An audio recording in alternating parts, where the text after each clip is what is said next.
nuestro estudio que empezamos la semana pasada, que se llama Comenzar y Terminar. Y bueno, finalmente, con todo ese recuento que hicimos anteriormente, ¿verdad? Dentro de mi lista de enfermos cercanos,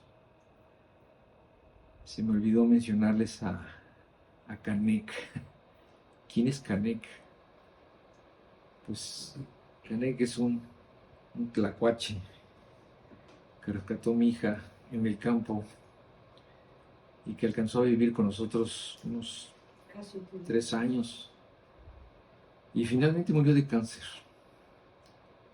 Creo que incluso cáncer de los ganglios. Y pues tú sabes que quien ha tenido mascotas, pues sabe el cariño que desarrolla uno por ellas, porque sin duda llegan a ser parte de la familia, ¿no? Entonces, pues igualmente, Requiescat in pace Canek en el mundo de los animales. Y les comento, bueno, no sé si les comenté también que cuando yo le pregunto a mi médico qué es lo que está pasando con todo esto, por qué hay tantos enfermos de cáncer, pues él me responde que aparte de la propensión genética que cada uno puede tener, pues todo lo que comemos, bebemos, respiramos, tocamos, incluso hasta lo que nos medicamos, tienen su cuota de veneno que influye directamente en nuestra salud y pues a todos nos afecta.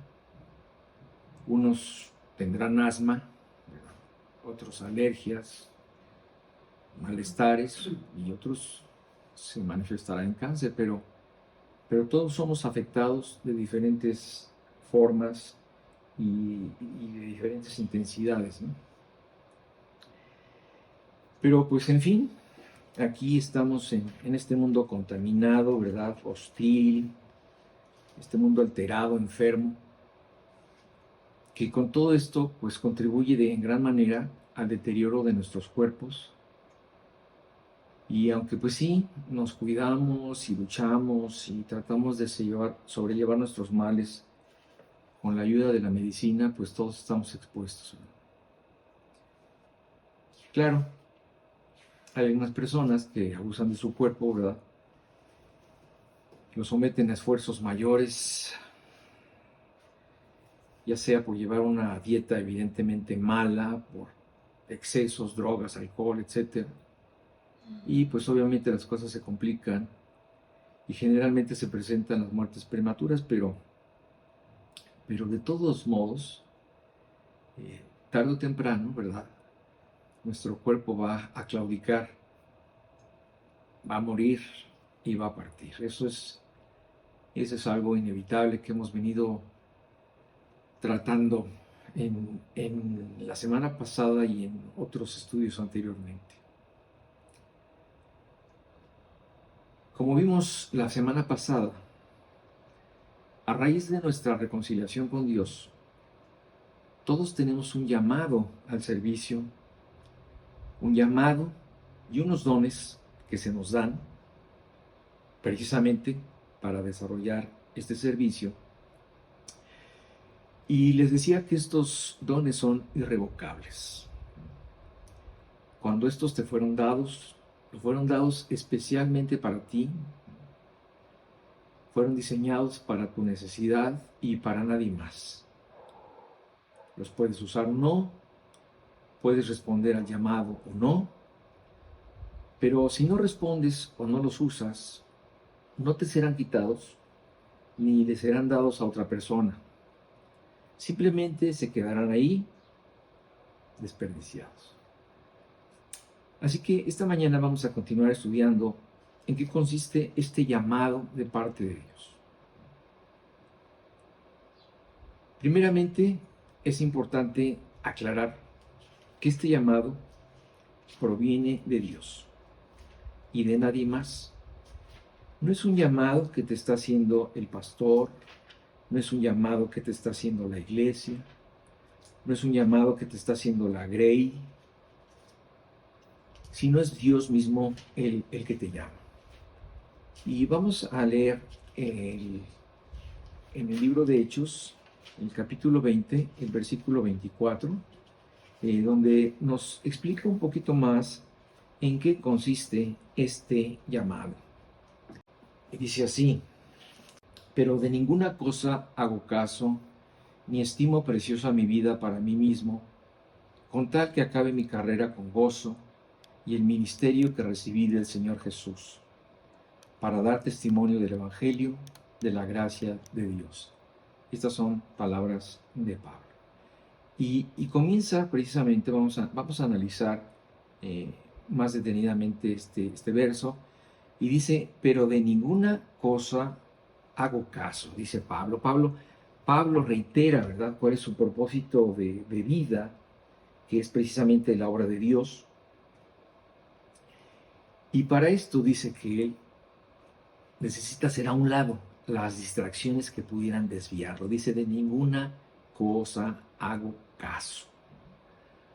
Hoy en día estamos viviendo la mayor época de distracciones que ha existido, y la mayoría pues ahora ya son digitales. Entonces esto implica que ni siquiera tenemos la necesidad de salir de casa. Todo lo tenemos aquí, a la distancia de un clic. Yo me acuerdo que cuando yo era niño, pues te estoy hablando de que actualmente tengo 66 años, cuando yo era niño había 3 canales de televisión: el 2, el 4 y el 5. Hoy, hoy son innumerables las posibilidades que te da la televisión y pues las plataformas de streaming. Yo a veces pienso, ¿verdad?, ¿qué le pasaría a las personas si les quitaran Netflix, si les quitaran Spotify o si les quitaran el celular? Bueno, si sobreviven a la locura o al infarto, quizás se volverían más productivas. Y este es el punto que no lo pueden soltar, ¿verdad? Que la concentración puede ser fácilmente vulnerada por muchas cosas. Y existe una constante lucha para mantenernos enfocados en las cosas. Decía Steve Jobs: mantenerse enfocado se trata de decir no. Pero qué trabajo nos cuesta decir no. En el tiempo de Pablo estaban surgiendo cosas que realmente consumían su vida y su tiempo. Aparte de atender la obra del Señor, él tenía que trabajar haciendo tiendas para mantenerse. Este era su oficio. A la vez él estaba lidiando constantemente con las autoridades religiosas de su tiempo, que no aceptaban que se hubiera pasado al lado contrario. Y por eso también procuraban su muerte. Además, tenía que luchar con problemas ajenos, como la vida disipada que se vivía en algunos lugares de Asia Menor, donde algunas personas se estaban convirtiendo a Cristo, y tenía que ayudarlos a librar sus batallas en contra de la carnalidad con la que estaban contaminados, porque precisamente habían salido de esos medios, ¿verdad?, de esas iglesias libertinas, de esos lugares de diversión, como era Corintio, que parecía que era un gran centro de diversión después de Roma. También tenía que lidiar con falsos maestros que con sus falsas enseñanzas pues pretendían desviar a la iglesia naciente. Y una de las expresiones de Pablo, entre muchas, precisamente tratando de este tema, de combatir este tipo de cosas, La encontramos en el libro de Gálatas, en el primer capítulo, en los versículos 6 y 7, donde Pablo dice precisamente, refiriéndose a la iglesia de Galacia, dice: estoy maravillado de que tan pronto os hayáis alejado del que os llamó por la gracia de Cristo para seguir un evangelio diferente. No que haya otro, sino que hay algunos que os perturban y quieren pervertir el evangelio de Cristo. Estas eran las luchas de Pablo, y estamos hablando del primer siglo, donde ya se estaba tratando de distorsionar el evangelio. Una práctica que desde luego pues continúa hasta nuestros días. Enseguida de este versículo, ¿verdad?, que leímos del libro de Hechos, la siguiente frase dice: mi estimo preciosa mi vida para mí mismo. Dice: mi estimo preciosa mi vida para mí mismo. Bueno, ya veíamos la semana pasada cómo se las gastaba Pablo cuando se trataba de hablar de la vida y de la muerte, ¿recuerdan? Entre una de sus frases así tremendas decía: porque para mí el vivir es Cristo y el morir es ganancia. Y entonces nos dábamos cuenta con este tipo de expresiones y otras, que para él su vida era un instrumento en las manos de Dios. Y por eso mismo estaba dispuesto a ser usado o desechado por Dios en el momento en que Él lo dispusiera. Él entendía que a partir de haber conocido a Cristo, le pertenecía a Él. Incluso esta extensión de pertenencia la llevaba hasta después de esta vida. El entendimiento precisamente de esta verdad le dio a expresar este hermoso versículo de Romanos 14:8. Fíjate cómo dice: pues si vivimos, para el Señor vivimos, ¿ok? Si vamos a estar vivos, vamos a vivir para el Señor. Y si morimos, ¿las cosas cambian? No. Dice: y si morimos, para el Señor morimos. Así pues, sea que vivamos o que muramos, ¿a quién pertenecemos? Dice Pablo: del Señor somos. Entonces, yo creo que son mis versículos favoritos, ¿verdad? Y son realmente profundos. Dice la siguiente frase de este versículo, dice: con tal que acabe mi carrera. Esta frase, ¿verdad?, se une a las demás, a las anteriores, dice: pero de ninguna cosa hago caso, me estimo preciosa mi vida para mí mismo, con tal que acabe mi carrera. Esta frase implica que debemos de mantener nuestra fe hasta el final. La carrera de la que estoy hablando no es una carrera de 100 metros, ¿verdad? Creo que ahora hay hasta carreras de 20 metros. Es una carrera larga que va a durar toda tu vida. Hay personas, ¿verdad?, que comienzan su vida cristiana con mucho entusiasmo y con mucho vigor, pero después se empiezan a apagar, empiezan a flojear, y algunos hasta terminan por abandonar la contienda. Esta carrera a la que se refiere Pablo, más bien, se parece más a una carrera de maratón, donde no necesariamente cuenta la velocidad inicial, ¿verdad?, ni los arranques explosivos, sino la permanencia y el paso constante. El trote que dura y no el paso que cansa. Una carrera en la que todo aquel que quiere permanecer debe ser disciplinado, seguir un plan de vida, saber tomar decisiones importantes y a tiempo, ser fuertes, valientes y sobre todo no perder de vista que esta carrera termina cuando llegas y rompes el listón de la meta, ¿verdad? Para dirigirte enseguida al podio del cielo, donde se te entregará tu galardón. La pretensión de todo creyente debe ser terminar la carrera cristiana que comenzó el día que se convirtió. Y sí, es verdad, algunos la comenzaron de mayor edad que otros, y pues sí, por obvias razones, su carrera será más corta, pero eso no quiere decir que será menos importante ni menos valiosa. En el Evangelio de Mateo, Jesús nos contó una parábola muy interesante que ilustra este punto, y la voy a leer. Es Mateo 20, del 1 al 16.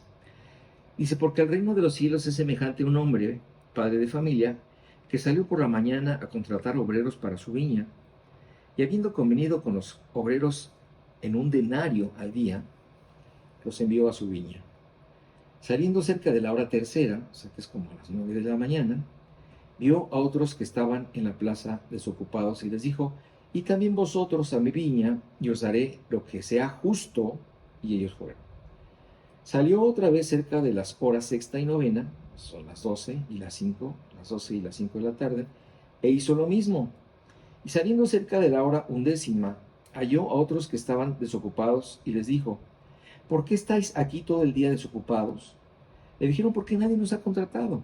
Él les dijo: y también vosotros a la viña, y recibiréis lo que es justo. Cuando llegó la noche, el señor de la viña dijo a su mayordomo: llama a los obreros y págales el jornal, comenzando desde los postreros hasta los primeros. Y al venir los que habían ido cerca de la hora undécima, recibieron cada uno un denario.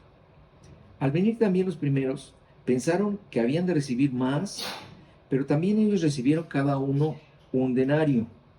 Al venir también los primeros, pensaron que habían de recibir más, pero también ellos recibieron cada uno un denario. Y al recibirlo murmuraban contra el padre de familia, diciendo: estos postreros han trabajado una sola hora y los has hecho iguales a nosotros, que hemos soportado la carga y el calor del día. Él respondiendo dijo a uno de ellos: amigo, no te hago agravio. ¿No conviniste conmigo en un denario? Toma lo que es tuyo y vete. Pero quiero dar a este postrero como a ti. ¿No me es lícito hacer lo que quiero con lo mío? ¿O tienes tú envidia porque yo soy bueno? Así los primeros serán postreros y los postreros primeros, porque muchos son llamados, más pocos escogidos. Jesús viene explicando a través de algunas parábolas como esta, cómo es y cómo se constituye el reino de los cielos. Y en este momento, ¿verdad?, explica cómo cada persona, en un momento dado de sus vidas, es llamado a ser parte del reino de Dios. Algunos son llamados muy temprano, incluso desde niños. Como dice la parábola, otros a las 9 de la mañana, otros a las 12 de la tarde, y otros a la hora undécima, a las 5 de la tarde, en una jornada que terminaba a las 6 de la tarde. Son a los que se refiere Jesús cuando dice que no, ya vas a trabajar una hora y les pagaste lo mismo que estoy aquí desde la mañana. Pero así es. Dios puede llamarnos a diferentes edades. Yo, por ejemplo, fui llamado a los 20 años de edad. Pero yo conozco a personas que fueron llamadas a los 70 e incluso hasta los 80 años, ¿no? Otros hasta poco tiempo antes de morir. Y con esto nos damos cuenta que los tiempos de cada uno pueden ser muy variables. Pero a fin de cuentas, lo que importa no es cuándo te llamaron, sino precisamente, en primer lugar, si respondiste al llamado. Porque hay muchos que son llamados y no responden. Pero lo importante es responder al llamado, como le pasó a los primeros discípulos de Jesús cuando los llamó. Y nos relata precisamente también Mateo, en Mateo 4, del 18 al 20, donde dice que Jesús andando junto al mar de Galilea, vio a dos hermanos, Simón llamado Pedro y Andrés, su hermano, que echaban la red en el mar porque eran pescadores. Y les dijo, venid en pos de mí y os haré pescadores de hombres.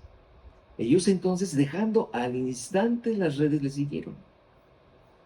Pasando de ahí, vino a otros dos hermanos. Bueno, y así continúa el llamado precisamente de Jesús a las diferentes personas, porque debemos entender que incluso los discípulos no tenían la misma edad. Se entiende que uno de los más jóvenes era Juan y uno de los más grandes era Pedro.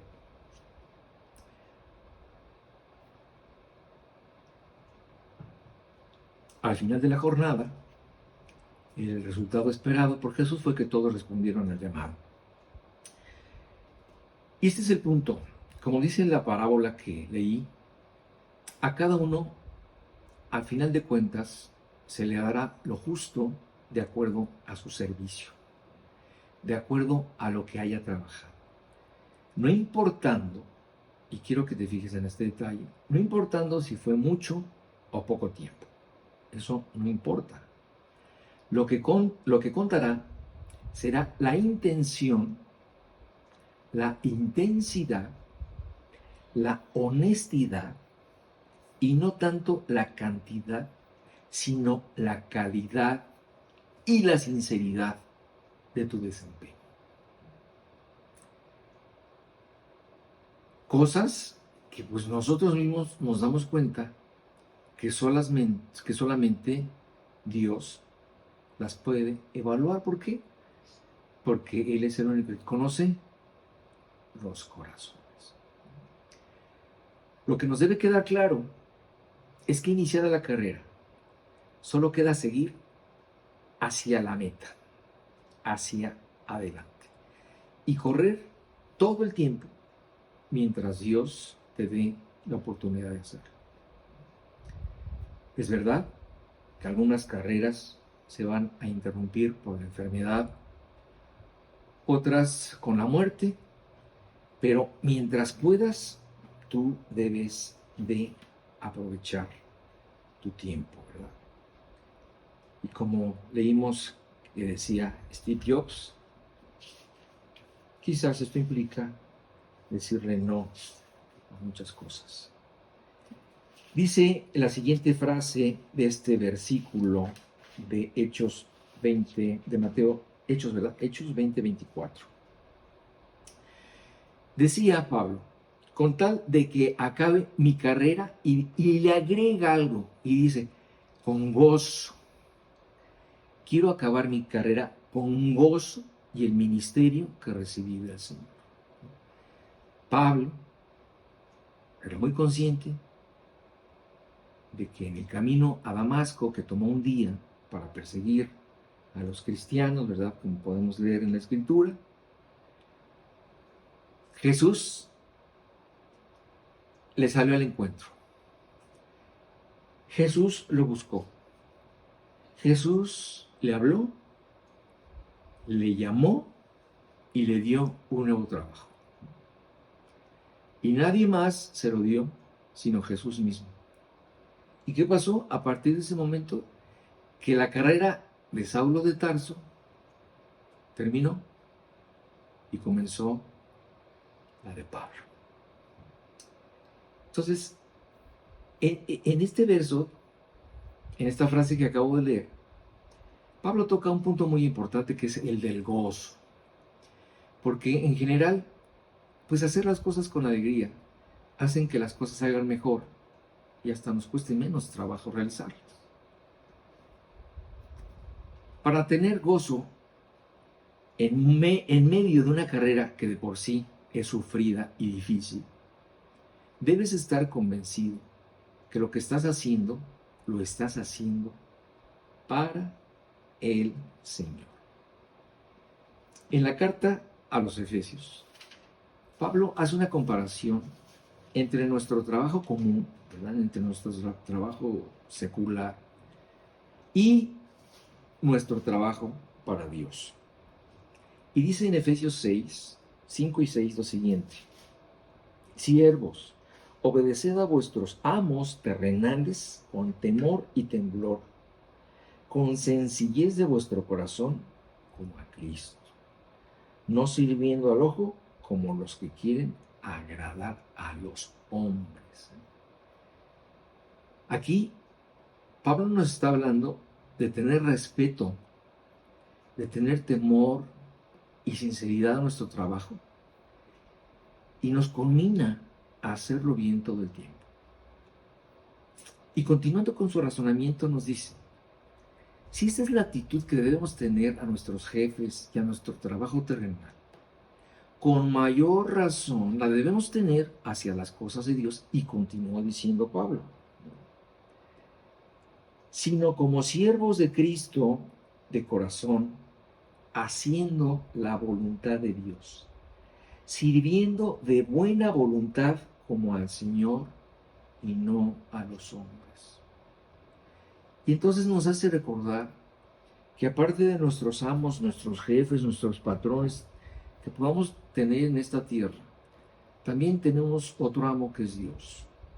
Y tu trabajo hacia Él debe ser igual y con mayor entusiasmo que cualquier otro.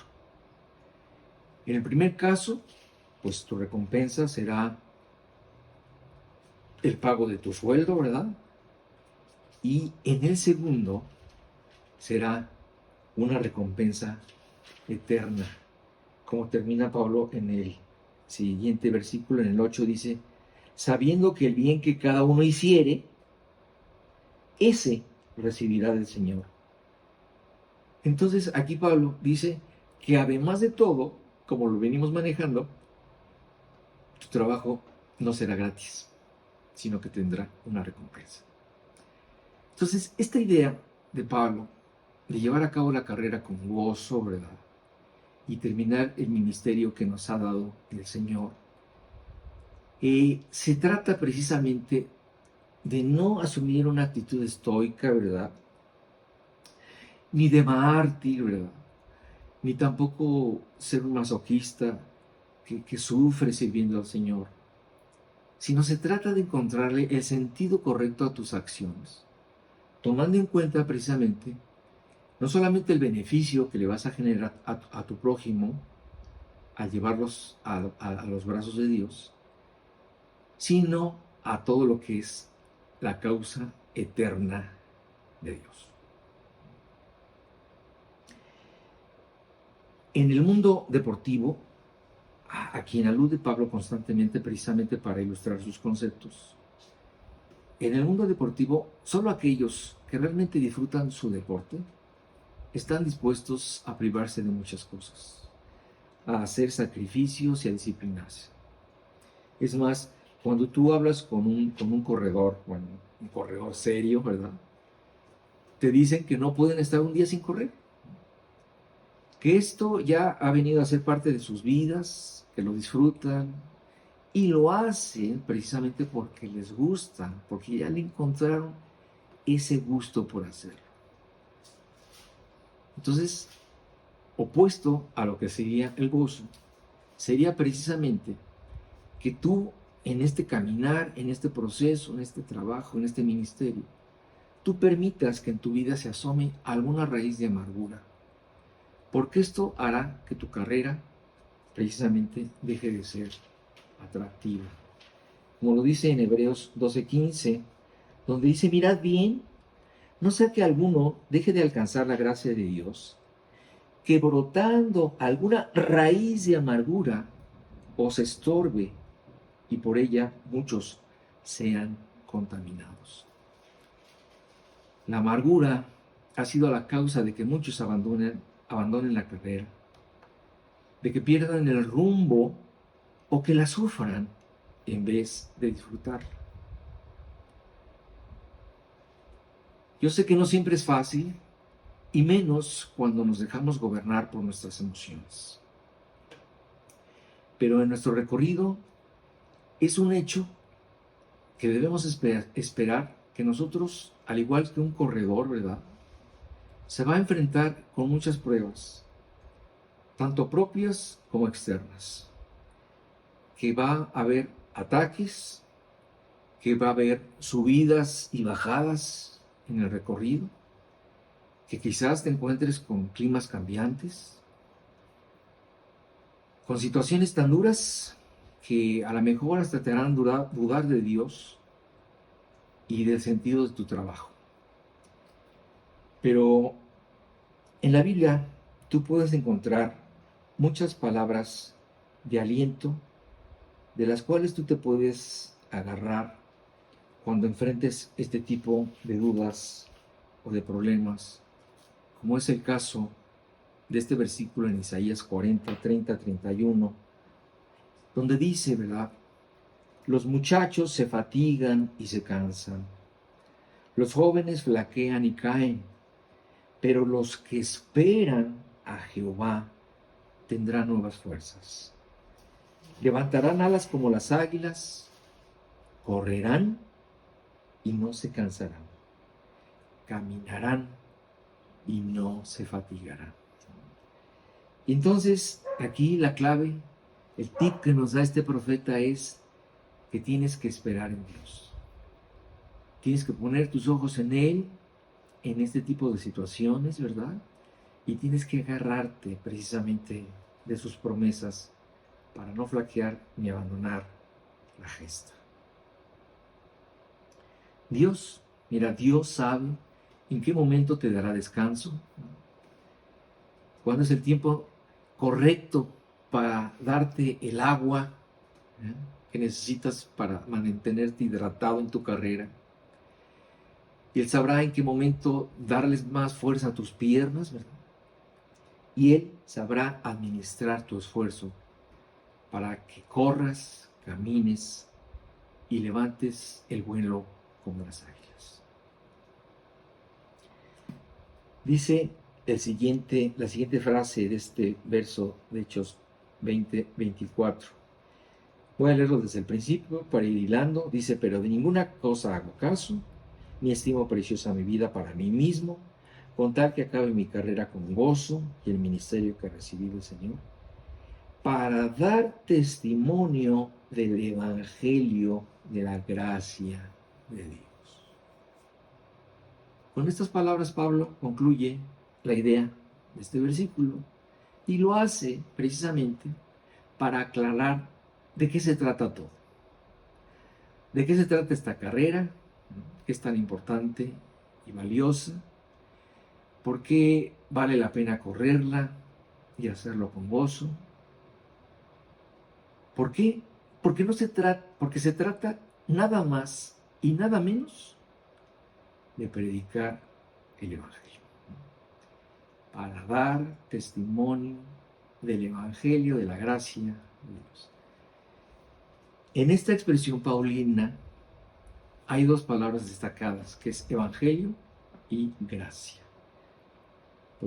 Por eso él se refiere al Evangelio como el Evangelio de la gracia de Dios. Una expresión que podría parafrasear de la siguiente forma. Dice, para dar a conocer el mensaje de la buena noticia, el Evangelio, de que Dios le ofrece al hombre la salvación como un regalo. A dar a conocer esta buena nueva, este mensaje de salvación por medio de Jesucristo, es a lo que Pablo dedicó su vida a partir de más o menos de los 35 años de edad en la que tuvo este encuentro con Jesucristo en el camino a Damasco y se convirtió. Él muere a los 60 y tantos años de edad.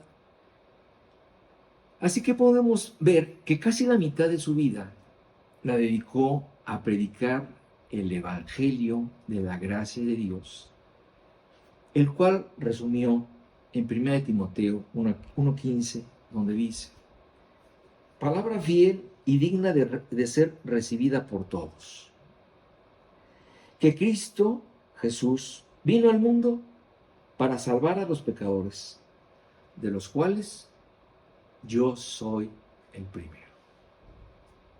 Breve, muy breve, pero desde luego muy claro y contundente, como lo es siempre Pablo. Y siendo tan claras y contundentes estas palabras, podemos concluir que aquel que no sea capaz de comprender este concepto tan sencillo, ¿verdad?, no es porque no pueda, sino es porque realmente no quiere entenderlas. Palabra fiel y digna de ser recibida por todos. Que Cristo Jesús vino al mundo para salvar a los pecadores, de los cuales yo soy el primero.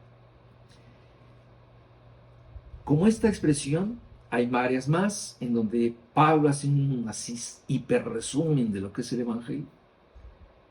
Pero precisamente, hablando de la importancia de estas palabras, Pablo le recomienda a Arquipo que cumpla el ministerio que recibió del Señor. Le dice a Timoteo que predique la palabra.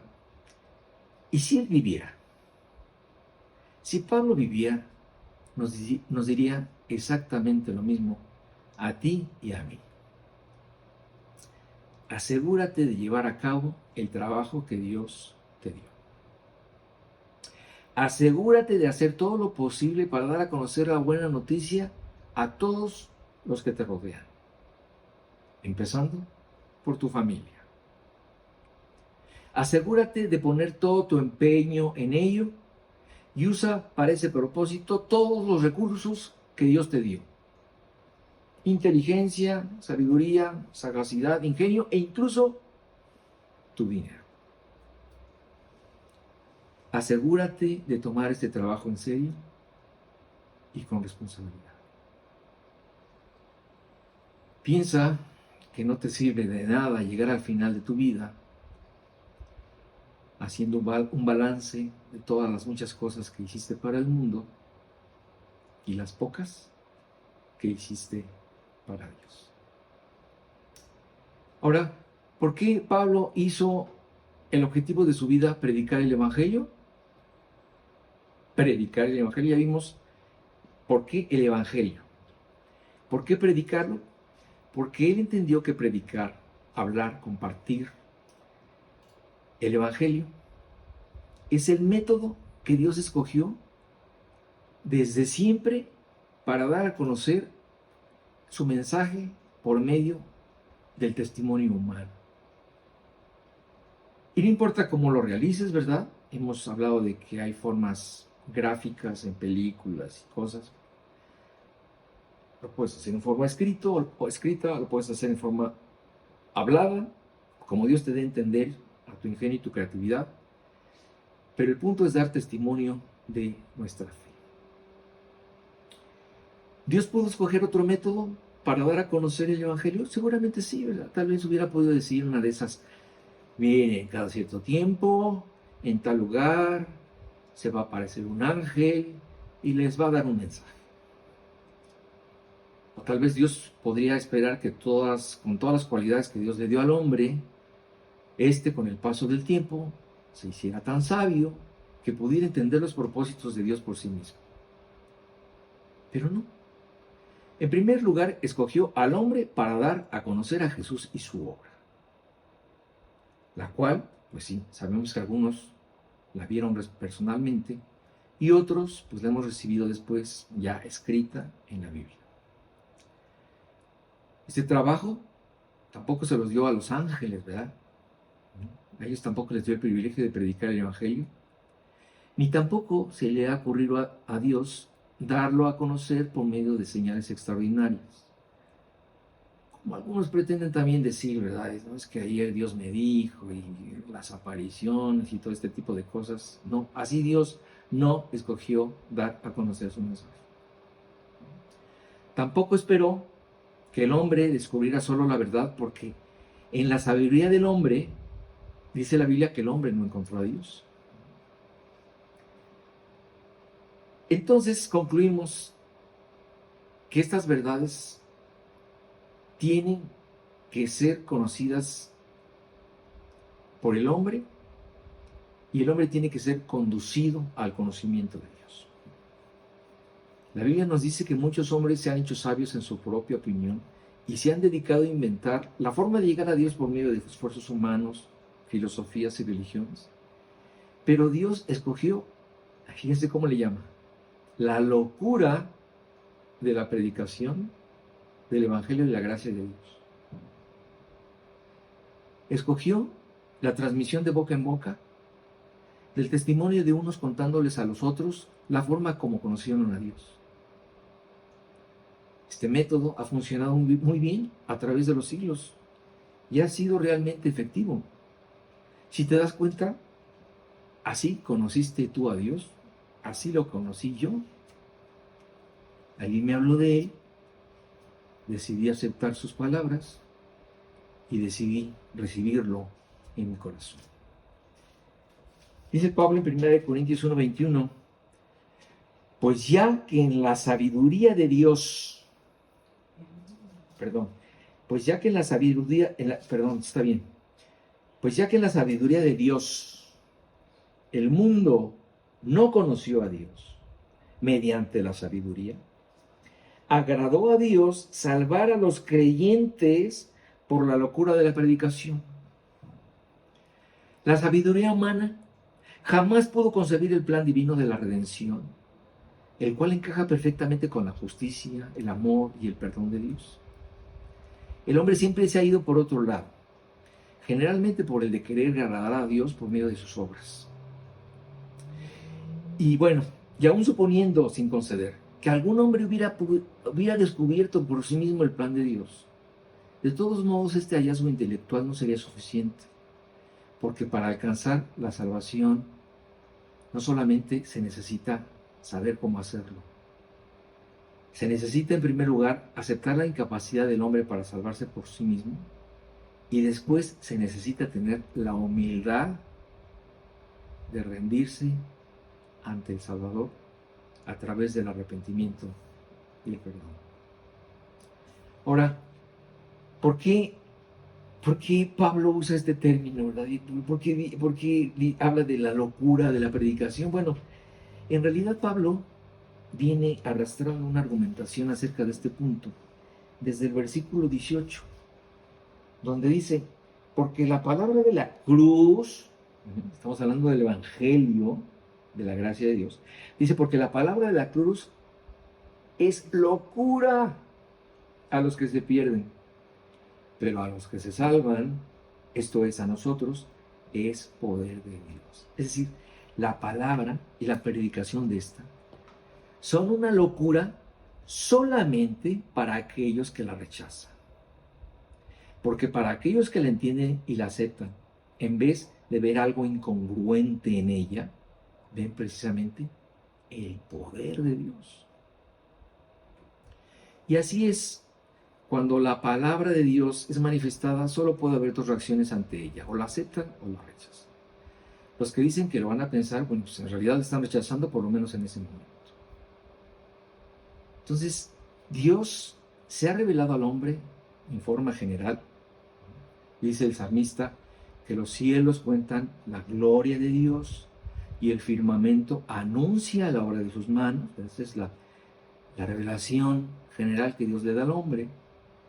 Pero a través de esta creación, lo que podemos ver, en primer lugar, es que Dios existe y que es glorioso. Pero Él va más allá con cada uno de nosotros y por medio de su palabra nos da una revelación más detallada de su carácter, de su poder y de sus propósitos. Entonces, Él nos ha dado una revelación por escrito para que entendamos desde diferentes ángulos las verdades del Evangelio. Y es a través de la predicación de estas verdades y solamente de esta forma que los hombres van a conocer a Dios. Todos los hombres de Dios, Pablo, lo entendió perfectamente y por esta razón estuvo dispuesto a hacer de este trabajo el trabajo de su vida.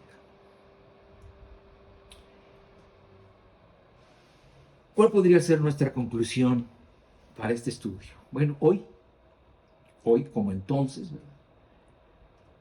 La necesidad de dar a conocer el Evangelio es la misma, porque los hombres son los mismos y los hombres son igualmente de pecadores ahora que entonces. Pero hemos de entender que los mensajeros van cambiando. ¿Qué más quisiéramos seguir oyendo verdad, aunque fuera la rudeza de Juan el Bautista? ¿Qué más quisiéramos seguir oyendo las dulces palabras de Jesús o las elocuentes palabras de Pablo? Pero hoy nos toca a nosotros. Hoy nos toca a los que conocemos a Jesús hablar de Él y de hablar de Él como podamos. Como dicen por ahí, como Dios nos dé a entender. Y la reacción de la gente será la misma que siempre. Para unos el Evangelio será una locura. No saben cuántas veces a mí me han dicho que estoy loco. Para unos el Evangelio será una locura, pero para otros será poder de Dios para salvación. Pero no lo sabrás hasta que abras la boca y pases a ser parte de esa casta de creyentes que sí predican la palabra de Dios. Y como dice Pablo en Romanos 10:15, cuán hermosos son los pies de los que anuncian la paz, de los que anuncian buenas nuevas. ¿Qué quiere decir evangelio? Buenas nuevas. Continuaremos la próxima semana. Deo volente. ¿Qué quiere decir Deo volente?